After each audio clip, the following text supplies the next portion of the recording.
Price lord. ಕರ್ತನ ನಾಮಕ್ಕೆ ಸ್ತೋತ್ರ ಉಂಟಾಗಲ್ಪಡಲಿ. ಪ್ರೀತಿಯುಳ್ಳ ದೇವ ಜನರೇ, ಯೇಸು ಕ್ರಿಸ್ತನ ಹೆಸರಿನಲ್ಲಿ ನಾನು ನಿಮ್ಮನ್ನು ವಂದಿಸುತ್ತೇನೆ. ಯೆಶಾಯನು ಬರೆದ ಪ್ರವಾದನೆ ಪುಸ್ತಕ 42ನೇ ಅಧ್ಯಾಯ 16ನೇ ವಚನದಲ್ಲಿ ವಾಕ್ಯವು ಈ ರೀತಿಯಾಗಿ ಬರೆಯಲ್ಪಟ್ಟಿದೆ.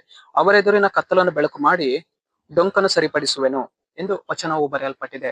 ಅಂದರೆ ಪ್ರೀತಿಯುಳ್ಳ ದೇವ ಜನರೇ, ಕರ್ತನಾತ್ಮನು ಈ ಮುಂಜಾನೆ ವೇಳೆಯಲ್ಲಿ ಆತನು ನಮ್ಮೊಟ್ಟಿಗೆ ಈ ರೀತಿಯಾಗಿ ಮಾತನಾಡುವವನಾಗಿದ್ದಾನೆ. ಏನೆಂದರೆ, ನಮ್ಮ ಎದುರಾಗಿ ಇರುವಂತಹ ಕತ್ತಲೆಯ ಕಾರ್ಯಗಳನ್ನು ದೇವರು ಏನ್ ಮಾಡುವವರಾಗಿದ್ದಾರೆ, ಮಾರ್ಪಡಿಸುವವರಾಗಿದ್ದಾರೆ. ನಮ್ಮ ಜೀವಿತದಲ್ಲಿ ಇರುವಂತಹ ಕತ್ತಲನ್ನ ಕರ್ತನ ಏನ್ ಮಾಡುವವನಾಗಿದ್ದಾನೆ, ಸರಿಪಡಿಸುವವನಾಗಿದ್ದಾನೆ. ನಮ್ಮ ಜೀವಿತದಲ್ಲಿ ಹೋರಾಡಿಕೊಂಡಿರುವಂತಹ, ನಮ್ಮ ಕೆಲಸ ಕಾರ್ಯಗಳಲ್ಲಿ ಹೋರಾಡಿಕೊಂಡಿರುವಂತಹ, ನಮ್ಮ ಕುಟುಂಬಗಳಲ್ಲಿ ಹೋರಾಡಿಕೊಂಡಿರುವಂತಹ ಎಲ್ಲ ವಿಧವಾದ ಕತ್ತಲನ್ನ ದೇವರು ಏನ್ ಮಾಡುವವರಾಗಿದ್ದಾರೆ, ತೆಗೆದಾಕಿ ಬೆಳಕನ್ನ ಕೊಡುವೆನು ಎಂದು ಮಾತನಾಡುವವನಾಗಿದ್ದಾನೆ.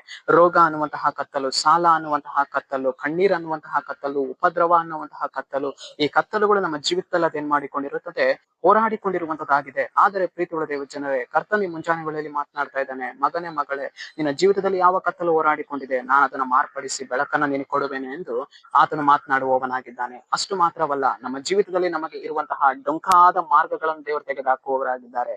ಸರಿ ಇಲ್ಲದ ಮಾರ್ಗಗಳನ್ನ ಮಾರ್ಪಡಿಸಿ ಸರಿಯಾದ ಮಾರ್ಗದಲ್ಲಿ ಕರ್ತನು ನಮ್ಮನ್ನ ಹೆಜ್ಜೆ ಇಟ್ಟು ನಡೆಯುವಂತೆ ದೇವರು ಮಾಡುವವರಾಗಿದ್ದಾರೆ.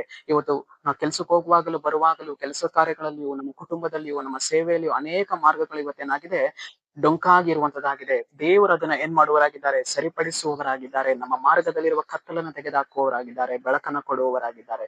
ಸರಿ, ನಾವು ಪ್ರಾರ್ಥಿಸಿಕೊಳ್ಳೋಣ.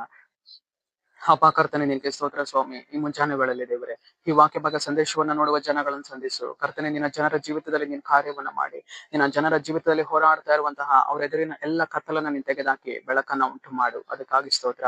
ಅವರ ದಾರಿಗಳನ್ನ ಸರಿಪಡಿಸು. ನಜರೇತಿನ ಯೇಸುವಿನ ನಾಮದಲ್ಲಿ ಕರ್ತನೆ, ಆಮೆನ್, ಆಮೆನ್.